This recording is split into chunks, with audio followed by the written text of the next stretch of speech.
नमस्कार प्रिय साथियों, स्वागत है आप सभी का डॉक्टर मुकेश पंचोली के ऑफिशियल ऐप पर। मैं आशा करता हूं कि आप सबकी पढ़ाई अच्छी चल रही होगी। चलिए हम लोग यूनिट 6 को आगे बढ़ाते हैं। ठीक है, लॉजिकल रीजनिंग है।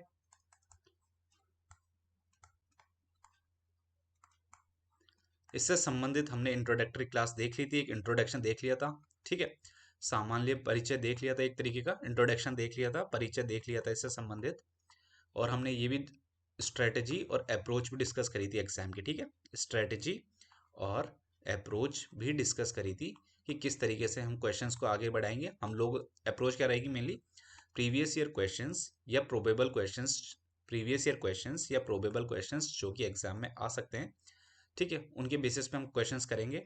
और साथ ही साथ मैंने लास्ट टर्म पे आपको स्ट्रेटेजी के लिए सिंपल बताया था कि नोट्स नोट्स बनाइए और ज़्यादा से ज़्यादा रिवीजन कीजिए। ठीक है, नोट्स बनाइए, सोर्सेस लिमिटेड रखिए, सोर्सेस को लिमिटेड रखिए आप जहाँ से पढ़ रहे हैं, और ज़्यादा से ज़्यादा मैक्सिमम रिवीजन रखिए। साथ में कंटिन्यूटी को मेंटेन रखिए, कंटिन्यूटी मेंटेन रखिए। ठीक है, और एक चीज़ और इसके साथ साथ आपको एक मैंने जेड फिगर याद करवाया था कि आपको ये याद रखना है, ए ई आई और ओ। ठीक है, आई होप कि आपको ये याद हुआ होगा। वापस से ये मूड्स एंड फिगर्स के लिए बहुत इंपॉर्टेंट होता है ये वाला जेड, इसको आप कहीं भी चिपका लीजिएगा A1 पेपर में बना के। ए ई, ये मूड लिखते हैं तब काम आता है मूड्स एंड फिगर्स के लिए। AEIO, ये किस में आता है, ये जेड वाला फिगर मूड्स एंड फिगर्स में काम आता है। ठीक है, मूड्स एंड फिगर्स में काम आता है। और मैंने इसको याद करने के लिए एक बताया भी था कि ए और ई ऊपर की तरफ वाले तो उनके लिए तो सभी होगा, सभी, और नीचे वाले जो होंगे उनके लिए होगा कुछ। ठीक है, नीचे वाले जो होंगे वो होंगे कुछ वाले। जिनको ये चीज़ पता नहीं चाहिए कि सभी और कुछ क्या है या जेड फिगर क्या है, वो प्लीज़ इंट्रोडक्टरी लेक्चर देख लीजिएगा। सीक्वेंस बिगड़ेगी तो आप क्वेश्चन को अटेम्प्ट नहीं कर पाएंगे। ऐसे ही पहले भी मैंने एक मूड्स एंड फिगर्स की क्लास ली थी, उसमें भी यही फीडबैक आया था कि समझ में पूरी तरीके से नहीं आ पा रहा है, कारणवश आपने लेक्चर बीच में से स्टार्ट किया होगा। आपको क्या, ये क्योंकि नया टॉपिक है तो इसलिए आपको लेक्चर हमेशा शुरू से देखना है और एंड तक पूरा कंप्लीट देखना है। ठीक है, और जो भी आपका फीडबैक रहे वो बता दीजिएगा, ताकि फीडबैक से क्या है, हमको और आपका दोनों का सुधार होता है। फीडबैक देंगे उससे आपकी भी इंप्रूवमेंट होती है, हमारी भी इंप्रूवमेंट होती है। ठीक है, दूसरी चीज और एक चीज ये कि यहाँ पे पॉजिटिव स्टेटमेंट में आएंगे, यहाँ पे नेगेटिव स्टेटमेंट में आएंगे। ठीक है, ठीक है, ये चीज आपको पता होनी चाहिए। तो ये चीज आपको पता होनी चाहिए, जैसे कि मैं बोल दूं कि some cats are not dogs, कुछ बिल्लियां कुत्ते नहीं हैं। हिंदी में सम मतलब कुछ बिल्लियां, कुछ बिल्लियां कुत्ते नहीं है। इसका मूड पूछे जाए, इसका मूड बता दो इस स्टेटमेंट का, तो इस स्टेटमेंट का मूड कैसे बताओगे कि ये नेगेटिव स्टेटमेंट है या पॉजिटिव स्टेटमेंट है, पहले ये बताओ। तो ये नेगेटिव स्टेटमेंट है। नेगेटिव क्यों? क्योंकि इसमें नॉट आ रहा है। ठीक है, नहीं आ रहा है, नॉट आ रहा है, नो नॉट आ रहा है, इसलिए नेगेटिव स्टेटमेंट है। नेगेटिव स्टेटमेंट होते ही आपको तुरंत ध्यान जाना चाहिए राइट हैंड साइड पे, यानी कि इसका मूड या तो ई होगा या तो ओ होगा। ठीक है, ए और आई नहीं हो सकते क्योंकि ये दोनों पॉजिटिव मूड के हैं। ठीक है, तो अब ई होगा और ओ होगा। अब इसमें पूछा है कुछ, कुछ पे ध्यान दो, कुछ बिल्लियां, सभी बिल्लियां नहीं, सभी बिल्लियां नहीं, सभी बिल्लियां नहीं, कुछ बिल्लियां। तो कुछ के लिए अपने आ जाएगा, कुछ के लिए आ जाएगा ओ। ठीक है, कुछ के लिए आ जाएगा ओ, तो इसका मूड हो जाएगा ओ। ठीक है, तो ये ध्यान रखना, इसका मूड हो जाएगा, इसका मूड हो जाएगा ओ। तो इस तरीके से तीन चार स्टेटमेंट आ सकते हैं। ठीक है, उनके अलग अलग बाद में देखेंगे कि किस तरीके से क्वेश्चंस बनते हैं, तो आपको ध्यान रखना। और ये मैं बार बार रिवाइज उसको करवाता रहूंगा, क्योंकि यही मैक्सिमम मतलब सबसे इंपॉर्टेंट यही चीज़ है। और हम लोग बहुत सारे क्वेश्चंस प्रैक्टिस करेंगे, जिससे कि क्या है कि आपके लिए बहुत आसान हो जाएगा ये टॉपिक, और आपके लिए बहुत ज़्यादा इजीली स्कोरिंग हो जाएगा। ठीक है, जितना स्कोरिंग रहे उतना अच्छा है। ठीक है, जितना स्कोरिंग रहे उतना अच्छा है। मैथ्स बेसिस पर लॉजिकल है। ठीक है, तो जितना अच्छा रहे उतना जितना ज़्यादा हाई स्कोरिंग रहेगा उतना लिए आपको अच्छा है। ठीक है, इस क्लास में हम वेन डायग्राम के कुछ क्वेश्चंस देखेंगे, वेन डायग्राम से कुछ क्वेश्चंस सॉल्व करेंगे, वेन डायग्राम से कुछ क्वेश्चंस सॉल्व करेंगे। और वेन डायग्राम से सॉल्व करने से पहले मैंने एक बार और आपको A union B union C का फॉर्मूला भी बताया था। ये ए है, ये बी है, ये इंटरसेक्शन, इसका मतलब सी जो कॉमन पॉइंट है, सी जो कॉमन पॉइंट है उसके बारे में बात करी थी। ये सी जो कॉमन पॉइंट है वो ए इंटरसेक्शन बी है। जब भी आपको वेन डायग्राम में क्वेश्चन सॉल्व करना हो तो सिंपल तरीका क्या है, डायग्राम को शेड कर लो। ठीक है, डायग्राम को डायग्राम में कलर कर लो पेंसिल से या शेड कर लो, ऐसे लाइनिंग बना लो, ठीक है, कलर कर लो या ऐसे लाइनिंग बना लो कि क्या पूछा गया है, ठीक है। क्या पूछा गया है ये आपको पता चल जाएगा डायग्राम के माध्यम से, जो भी चीज़ पूछी जाए वो आपको इस तरीके से पता चल जाएगी, ठीक है। सपोज इसी में जैसे पूछ लिया जाए कि बी कॉम्प्लीमेंट, बी कॉम्प्लीमेंट मतलब जो बी में नहीं है, ठीक है, बी के ऊपर बार लगा दो या बी को डैश लगा दो, एक ही बात होती है, इसका मतलब जो बी में नहीं है, ठीक है, जो बी में नहीं है, जो बी में नहीं है, ठीक है, जो बी में नहीं है, यानी कि डायग्राम से बनाओ, तो डायग्राम से जाओ तो जो बी में नहीं है वो ये हो जाएगा, ठीक है। तो इसका आंसर क्या ए हो जाएगा, क्या इसका आंसर क्या ए हो जाएगा ना, ए गलत हो जाएगा, इसका आंसर होगा ए माइनस सी। सी क्यों, ये वाला जो रीजन है, ये वाला जो एरिया है, ये वाला जो एरिया है, ये वाला जो एरिया है, ये भी तो आपने माइनस किया ना बी में से, ठीक है, ठीक है। तो इसका आंसर हो जाएगा ए, ए माइनस सी, ठीक है। क्या इसका आंसर बी माइनस सी हो जाएगा, बी माइनस सी कैसे होगा, बी माइनस सी में तो जो लोग बी माइनस सी बता रहे हैं, बी माइनस सी, तो बी माइनस सी तो ये आएगा, बी माइनस सी तो ये आ जाएगा, तो बी माइनस सी तो बी में है ही, बी माइनस सी तो बी में है ही, जो चीज़ बी में नहीं होनी चाहिए, मतलब बी में वो चीज़ नहीं आनी चाहिए, इसलिए उसको बोलते हैं बी कॉम्प्लीमेंट, या बी के ऊपर प्राइम या बी बार लगा देते हैं या उसका डैश लगा देते हैं, ठीक है। तो बी डैश समझ में आ जाना चाहिए आपको कि क्या कहना चाह रहे हैं, ठीक है।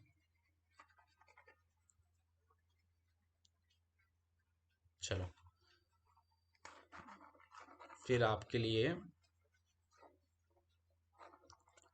ये फॉर्मूलाज है, ये फॉर्मूलाज की जरूरत नहीं है, लेकिन आपको ऑप्शंस मान लो डायरेक्ट ऑप्शंस फॉर्मूले बेसिस दे दिया जाए वेन डायग्राम की, तो आपको सॉल्व हो जाने चाहिए, ठीक है। ये है ए, ये है बी, और इन दोनों का यूनियन, यूनियन किसे बोलते हैं, यूनियन मतलब पूरा सेट, पूरा जो होगा, पूरा सेट जो होगा उसको बोलेंगे ए यूनियन बी, इसका मतलब लिखते हैं ए यूनियन बी, ठीक है।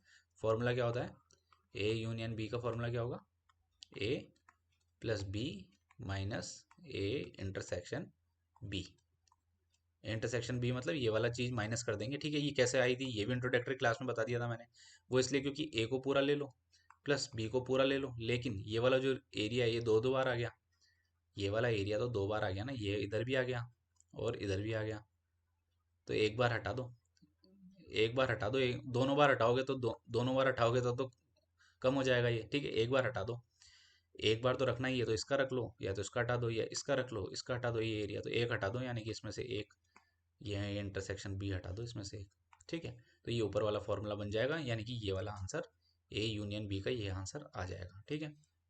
ये आंसर आ जाएगा, क्लियर है। आपको तो बस ग्राफ बना बना के, डायग्राम बना बना के देखना है, क्या करना है, डायग्राम बना बना के देखना है, ठीक है। अब आप बताओ कि ए यूनियन बी का नेगेटिव,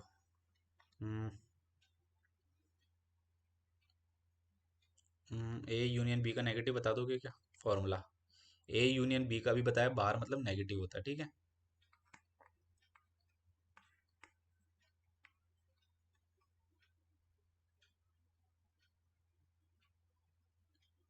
चलो ये वाला बताओ, ये वाला ये फॉर्मूला करेक्ट है कि नहीं है, ये कैसे वेरीफाई करोगे, इस तरीके के कोई और ऑप्शन आ जाए तो कैसे वेरीफाई करोगे कि ये करेक्ट है कि नहीं है, ठीक है, ये करेक्ट है कि नहीं है ये बताओ, डी मॉर्गन्स लॉ होता है।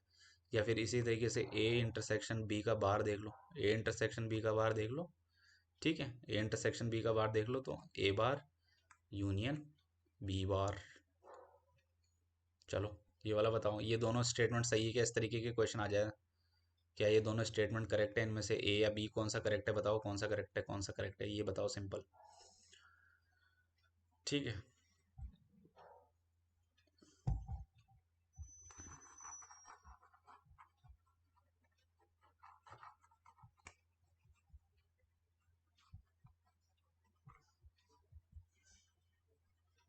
तो कैसे देखेंगे, चलो फर्स्ट वाला को चेक करते हैं, पहले फर्स्ट नंबर वाले को चेक करते हैं, ए यूनियन बी का बार, ए यूनियन बी का बार मतलब जो ए यूनियन बी में नहीं है, बार मतलब जो ए यूनियन बी में नहीं है, तो ये ए है, ये बी है, तो ए यूनियन बी क्या हो गया, ये हो गया A union B, A union B तो ये पूरा हो गया, जो इसमें नहीं है वो ये एरिया ये वाला मान लो डी, ठीक है, ये यानी कि ये डी अपन जो है, ये डी जो पूरा इसको शेड कर लो, ये पूरा डी जो पार्ट है, इसका आंसर आ जाएगा ए यूनियन बी बार का आंसर हो गया डी, ठीक है, डी आ गया इधर तो। ठीक है, अब दूसरी साइड चेक करो ए बार, तो ए बार बना लो। ए बार बना लो मतलब इसके बाहर वाला एरिया। ठीक है, ए बार मतलब इसके बाहर वाला एरिया, ए के बाहर वाला एरिया। इंटरसेक्शन कॉमन एरिया किसके साथ, बी बार के साथ। बी बार के बाहर वाला एरिया बना लो, बी बार का बाहर वाला एरिया बना लो। और इस साइन का मतलब क्या हुआ, इस साइन का मतलब कॉमन एरिया। ये साइन का मतलब क्या हो गया, कॉमन एरिया। इस साइन का मतलब क्या हुआ, कॉमन। इंटरसेक्शन, इंटरसेक्शन मतलब जो कॉमन है, तो कॉमन क्या आया, ये बाहर वाला एरिया आया कॉमन। बाहर वाला एरिया सिर्फ कॉमन आया ये वाला। ठीक है, बाहर वाला एरिया कॉमन आया, तो इस इधर भी डी आ गया। ठीक है, तो डी इक्वल टू डी, यानी कि ये अपना आंसर करेक्ट है। ठीक है, फर्स्ट स्टेटमेंट जो है अपना करेक्ट है, और ये डी मॉर्गन्स लॉ भी है, डी मॉर्गन्स लॉ भी है, और ये स्टेटमेंट करेक्ट है। ठीक है, ये स्टेटमेंट करेक्ट है। इसमें बस ध्यान ये रखना कि पूरे के, इसमें पूरे के ऊपर बार लगी हुई है, पूरे के ऊपर बार लगी हुई है, तो साइन चेंज हो रहा है। यहाँ यूनियन था, उसका साइन बदल गया है, और इंडिविजुअल के ऊपर बार आ गया है वापस से। पूरे के ऊपर बार था, एक एक के ऊपर बार आ गया है, लेकिन साइन पलट गया है। ऐसे ही ए यूनियन बी, पूरे के ऊपर बार था, इंडिविजुअल एक एक के ऊपर बार आ गया है, और साइन पलट गया है। ठीक है, ये साइन पलट गया। अब दूसरे वाले को चेक कर लो, सेकंड वाले को, ए इंटरसेक्शन बी का बार। ठीक है, ए इंटरसेक्शन बी का बार बना लो। क्या तकलीफ है, ए इंटरसेक्शन बी का बार बना लो। अभी बना लेते हैं। ये ए इंटरसेक्शन बी हो गया, मतलब ए इंटरसेक्शन बी ये वाला एरिया हो गया, और इसका बार मतलब जो इसमें प्रेजेंट नहीं है। ए इंटरसेक्शन का बार, बार बोलते हैं इसको, लाइन को बोलते हैं बार, बार बार। ठीक है, बार, बी ए आर, बार, बार। ठीक है, तो ए इंटरसेक्शन बार मतलब जो ए इंटरसेक्शन बी के बाहर है, ए इंटरसेक्शन बी में नहीं है। तो ए इंटरसेक्शन बी का बार क्या हो गया, ए इंटरसेक्शन बी का बार क्या हो गया, जो इसके इसमें नहीं है, मतलब इसके अलावा जो जो एरिया है वो सब इसमें आंसर में, सब इसमें कवर हो जाएगा। तो ये आंसर हो जाएगा डॉट डॉट डॉट वाला। ठीक है, जो ये तो हो गया अपना बाएं हाथ का, left hand side. Right hand side भी चल लो, एक एक को उठा लो। ए बार, ए बार मतलब जो ए के बाहर वाला है। ठीक है, ए के बाहर वाला है, और union B bar, B bar मतलब जो बी के बाहर वाला है। ठीक है, बी के बाहर वाला है, यानी कि ये भी होगा। ठीक है, ये वाला भी, ये वाला ये भी रही अभी आएगा, इधर से ये भी आएगा। ठीक है, तो क्या दोनों चीज़ें बराबर आ रही है, तो बिल्कुल दोनों चीज़ें बराबर आ रही है। इधर भी ये डॉट वाला है, उधर ऊपर भी डॉट वाला है। समझ में आया, आप खुद से एक बार बना के देखिएगा, प्रैक्टिस करके देखिएगा, और ये करेक्ट आंसर है। ठीक है, सिंपल, सिंपल था। ठीक है, सिंपल था, डॉट डॉट ज़्यादा हो गया। एक सेकंड को रब कर लूँ। आई होप इस तरीके से जो भी क्वेश्चन पूछ ले, जिस तरीके का क्वेश्चन पूछे, बस आप तो पेंसिल से, पेन से उसको कलर करना, पेन से मत करना, क्योंकि आपको वापस मान लो कुछ इरेज करना हो तो आप उसको मिटा नहीं पाओगे। ठीक है, जैसे वापस इसको देखो, ए बार यानी कि जो ए में, ए के बाहर है, ये ए है, इसके बाहर जो जो है वो सब आ जाएगा ए बार में। ठीक है, सब आ जाएगा ए बार में, सब आ जाएगा ए बार में। फिर बी बार यानी कि बी के बाहर बार जो है सब आ जाएगा बी के बाहर, यानी कि ये एरिया भी आएगा, कि बिल्कुल आएगा, क्योंकि बी के बाहर तो है ही, ये सब आ जाएगा। ठीक है, और यूनियन है मतलब कॉमन है, प्लस का साइन है, यूनियन मतलब कॉमन, प्लस का साइन है, प्लस का साइन है, तो यानी कि सब सब चीज़ों को ऐड कर दो तो ये आंसर हो जाएगा। यानी कि गौर से देखो, ये कवर नहीं हो रहा, गौर से देखो, ये चीज़ कवर नहीं हो रही, ये चीज़ कवर नहीं हो रही, ये चीज़ कवर, ये वाली चीज़ कवर नहीं हो रही है, ये वाली चीज़ कवर नहीं हो रही। ठीक है, इसलिए इसको हटा दो, ये वाली चीज़ कवर नहीं हो रही है, इसलिए इसको रब कर दो, ये वाली चीज़ कवर नहीं हो रही है, इसलिए इसको रब कर दो आप। ठीक है, अब इधर आ जाओ, ए इंटरसेक्शन बी, तो ए इंटरसेक्शन बी बना लो, यानी कि ए इंटरसेक्शन बी ये रहा, और बार लगा दो, मतलब जो इसमें नहीं है, इसमें नहीं है मतलब इसको हटा दो, और इसके बाहर बाहर सब कर लो। ठीक है, कितना क्लियर है, तो ए बी मतलब ये दोनों फिगर बराबर है, इसका मतलब ये स्टेटमेंट भी सही है, सेकंड स्टेटमेंट भी सही है। ठीक है, इस तरीके से वेन डायग्राम के क्वेश्चंस आपको डायग्राम बना के क्लियर हो जाएंगे। चलो, सिंपल स्टेटमेंट देख लेते हैं। पहले भी अगर देख रखा हो इस तरीके का क्वेश्चंस तो उसको वापस देख लो, रिवाइज कर लो, क्योंकि मैक्सिमम प्रैक्टिस मैक्सिमम रिवीजन हमको करना है, प्रैक्टिस करनी है और रिवीजन करना है, कुछ नहीं करना। ठीक है, हिंदी इंग्लिश में नहीं है, मैं सब इसमें रिपीट कर दूंगा। सर्कल रिप्रेजेंट्स पीएचडी, यानी कि जो सर्कल है ये पीएचडी वाले स्टूडेंट है। ट्राइंगल रिप्रेजेंट साइंस, ट्राइंगल वाले वो साइंस के विद्यार्थी हैं। और रेक्टेंगल, रेक्टेंगल मतलब जो लड़कियां हैं, गर्ल्स जो हैं, लड़कियां जो है वो है, यानी कि पीएचडी वाले हो गए सर्कल में, ट्रायंगल वाले हो गए गर्ल्स में, और ये ट्रायंगल वाले हो गए साइंस में, और ये जो रेक्टेंगल है वो हो गई गर्ल्स में। ठीक है। अब पूछ रहा है how many girls are PhD students but not science students. How many girls मतलब गर्ल्स की बात कर रहा है, कितनी गर्ल्स हैं जो पीएचडी की छात्राएं हैं, कितनी गर्ल्स हैं, ये बोल रहा है कितनी गर्ल्स हैं जो कि पीएचडी की छात्राएं हैं बट साइंस की नहीं है, बट साइंस की नहीं है, साइंस की नहीं है। तो कितनी गर्ल्स हैं, तो गर्ल्स मतलब ये इसमें आनी चाहिए। तो कितनी गर्ल्स है पहले तो ये देख लो, 8 + 15 + 40 + 11 + 7, ठीक है, टोटल गर्ल्स हो गई। अब जो पीएचडी भी कर रही है तो 8, 40 और 11, केवल 8, 40 और 11 यही पीएचडी कर रही है, 15 और 7 वाली तो पीएचडी नहीं कर रही। लेकिन इनमें से ये जो साइंस नहीं कर रही, तो साइंस नहीं कर रही मतलब जो इस ट्राइंगल में नहीं आनी चाहिए, यानी कि ये 40 वाली इस ट्राइंगल में नहीं आनी चाहिए, तो इस 40 वाले को भी काट दो, 40 वाले को काट दो तो बची कितनी, 8 + 11 यानी कि 19। तो कितनी हो गई टोटल, 19 गर्ल्स हो गई, यानी कि 19 लड़कियां ऐसी हो गई, ये वाली, एक तो ये वाला और एक ये वाला, ठीक है, एक तो ये 11वां और एक ये 8, बस। ठीक है, अब ये देखो 8 और 11 ये पीएचडी भी कर रही है, ये लड़कियां भी हैं, लेकिन ये साइंस की नहीं है, साइंस वाली तो ये होती, ठीक है। तो इस तरीके से क्वेश्चंस देख लिया करो, सॉल्व कर लिया करो, ठीक है। ये शेड रीजन है, इसमें इसका 19 करेक्ट आंसर हो जाएगा, क्यों, क्योंकि ये जो इसका रीजन है वो इसका शेडेड रीजन है, वो आंसर हो जाएगा करेक्ट है, ठीक है। इसी तरीके से क्वेश्चन आ जाओ, सिंपल क्वेश्चन है, in the given figure brown animals which do not have tail. Brown यानी कि भूरे, भूरे जानवर, भूरे जानवर, भूरे जानवर, भूरे जानवर जिनकी पूंछ नहीं है, जिनकी पूंछ नहीं है, ठीक है। भूरे जानवर, तो भूरे जानवर कौन कौन से हो गए पहले तो, भूरे भी होने चाहिए और जानवर भी होने चाहिए, तो ये हो गए 5 और 7, तो आंसर तो 5 या 7 में से आएगा, या तो 5 होगा या तो 7 होगा, ठीक है। ठीक है, अब बोल रहा है कि उनकी पूंछ नहीं होनी चाहिए, तो 7 वाले की तो पूंछ है भैया, 7 वाला तो पूंछ है, क्योंकि 7 वाला तो इसमें आ रहा है पूंछ वाले में, तो 7 वाला तो पूंछ में आ रहा है, तो 7 वाला पूंछ में आएगा तो इसका आंसर नहीं होगा, तो 5 इसका आंसर हो जाएगा, सी। तो इसमें क्या चीज़ इंपॉर्टेंट लगी आपको, क्वेश्चन हार्ड नहीं था, क्वेश्चन हार्ड नहीं था, बस कॉन्सेंट्रेशन। ये सिंपल क्वेश्चन एग्जाम में टफ हो जाते हैं, क्योंकि वहाँ पे सिचुएशन अलग होती है, सिचुएशन में अलग होती है। तो लॉजिकल रीजनिंग में आपको यही ध्यान रखना है कि आपको दिमाग को शांत रख के सोच समझ के क्वेश्चन को, अगर मैथ्स है तो रूल्स के अकॉर्डिंग, नहीं तो सोच समझ के, दिमाग को डाइवर्ट नहीं करके इस तरीके से क्वेश्चन सॉल्व करना है, ताकि आपका 100% चांस रहे और अच्छा से अच्छा स्कोरिंग हो सके इसमें, बस यही ध्यान रखना है, यही स्ट्रेटेजी है हाई स्कोर करने की इसमें, ठीक है। ठीक है, तो ये थोड़ा टफ है, थोड़ा सा ये देख लो। फॉर द गिवन इन्फॉर्मेशन, आपको ऐसे नंबर बताना है, टोटल नंबर ऑफ पीपल जो कोई भी न्यूज़पेपर नहीं पढ़ते, जो कोई भी न्यूज़पेपर नहीं पढ़ते आपके वो नंबर बताने हैं, जो कोई भी न्यूज़पेपर नहीं पढ़ते वो नंबर बताना है। तो कौन से हो गए, ये वाले हो गए ना, जो कोई भी न्यूज़पेपर नहीं पढ़ते, तो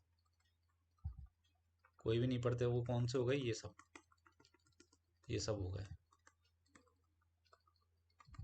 कोई भी न्यूज़पेपर नहीं पढ़ते तो वो ये सब हो गए। तो 420 तो टोटल है, 420 में से क्यों ना हम वो माइनस कर दे जो न्यूज़पेपर पढ़ते हैं, ठीक है। 420 में से क्यों ना हम वो माइनस कर दे जो न्यूज़पेपर पढ़ते हैं, ठीक है। तो 420 में से वो माइनस कर दो जो न्यूज़पेपर पढ़ते हैं, तो न्यूज़पेपर पढ़ने वाले माइनस कर दो, न्यूज़पेपर पढ़ने वाले कितने हो गए, 85 + 60,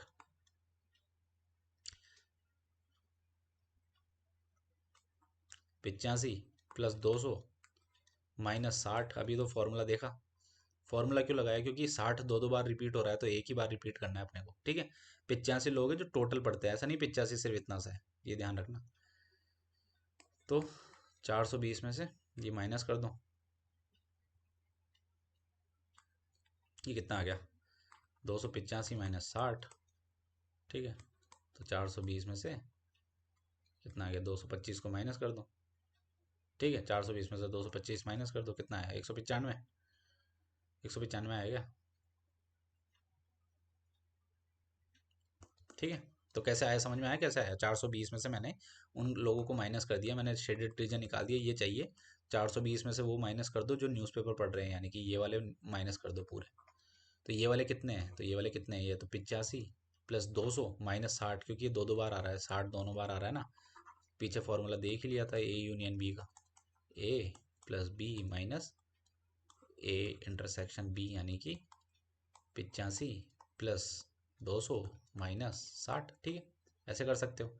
या फिर इसको और एक तरीका ऐसा भी है, ऐसे ऐसे कर लो। अगर ये वैसे तो ये ना तो टफ है, टफ भी नहीं है ये, लेकिन ठीक है मान लो और तरीका हो, तरीके सारे आने चाहिए ना, जो इजी लगे उससे कर लो। ठीक है, ये फॉर्मूला लगाना है तो फॉर्मूला लगा लो, फॉर्मूला नहीं लगाना है तो पहले तो ये वाला देख लो, इसको तो पूरा ले लो एक ये 85 तो पूरा ले लो एक तो 85 तो पूरा कवर कर लो, प्लस ये वाला ले लो। अब इतना ही लेना, इतना ही लेना, इतना ही लेना 85 में। ठीक है, इतना और जोड़ देना, इतना ध्यान से देखो, इतना और जोड़ देना 85 में। तो ये कितना है, 200 माइनस 60। ठीक है, तो ये कितना हो गया, 85 प्लस 140। ठीक है, 85 प्लस 140 हो गया, और इसको बस 420 में से माइनस कर दो, सिंपल। ठीक है, कैसे भी करो बात एक ही है। ठीक है, चलो इस पे एक क्वेश्चन देख लेते हैं प्रीवियस ईयर का, कि इस तरीके के क्वेश्चन आते हैं कि नहीं आते। अभी सिर्फ आप इन पे ध्यान दीजिएगा, अभी इस पे लैंग्वेज पे ध्यान मत दीजिएगा। कथन है यानी कि असर्शन है, अधिकांश शिक्षक परिश्रमी होते हैं, और उससे निष्कर्ष या कंक्लूजन निकला है कि कुछ शिक्षक परिश्रमी होते हैं और कुछ शिक्षक परिश्रमी नहीं होते हैं। ठीक है, सिंपल है, प्रीवियस ईयर क्वेश्चन है। अधिकांश शिक्षक परिश्रमी होते हैं, तो अधिकांश शिक्षक परिश्रमी होते हैं, तो अधिकांश शिक्षक ले लो। ठीक है, और परिश्रमी ले लो। ठीक है, अभी इस तरीके का क्वेश्चन यूं होता तो मतलब सभी शिक्षक, और ये शिक्षक अंदर होता तो इसका मतलब हो गया सभी शिक्षक परिश्रमी होते हैं। ठीक है, और अगर ये शिक्षक बाहर होता तो इसका मतलब हो जाता, शिक्षक बाहर होता तो इसका मतलब हो जाता सभी शिक्षक नहीं, कुछ शिक्षक परिश्रमी होते हैं। ठीक है, कुछ शिक्षक परिश्रमी होते हैं। ठीक है, कुछ शिक्षक परिश्रमी होते हैं, दोनों में अंतर है, ध्यान रखिएगा। गोले के अंदर क्या चीज़ है, गोले के बाहर क्या चीज़ है। चलो, अधिकांश शिक्षक परिश्रमी होते हैं मतलब ये डायग्राम बनेगा। अब आ जाओ, कुछ शिक्षक परिश्रमी होते हैं यानी कि कुछ शिक्षक परिश्रमी है। ठीक है बिल्कुल है। ये वाला कुछ शिक्षक परिश्रमी है, बिल्कुल है। कुछ शिक्षक परिश्रमी नहीं होते, ये बात भी सही है। ये वाले जो हो गए, ये वाले जो हो गए वो परिश्रमी नहीं है, वो परिश्रमी नहीं है, सिंपल। हमको दिमाग ही नहीं लगाना, तो दोनों युक्त संगत है। ठीक, दोनों युक्त संगत है, ऑप्शन सी करेक्ट आंसर हो जाएगा। ठीक है, आई होप आपको ये क्वेश्चन समझ में आया होगा। इस तरीके से आप और भी क्वेश्चन अटेम्प्ट करें, हम और लोग प्रैक्टिस करते रहेंगे वेन डायग्राम के। फॉर्मूले इसको याद करने की जरूरत नहीं है, फिर भी जनरल अगर आ जाता है तो डायरेक्ट टिक करने में आसानी होगी। ठीक है, इसी के साथ और क्वेश्चंस प्रैक्टिस करेंगे नेक्स्ट क्लासेस में। जय हिंद, जय भारत।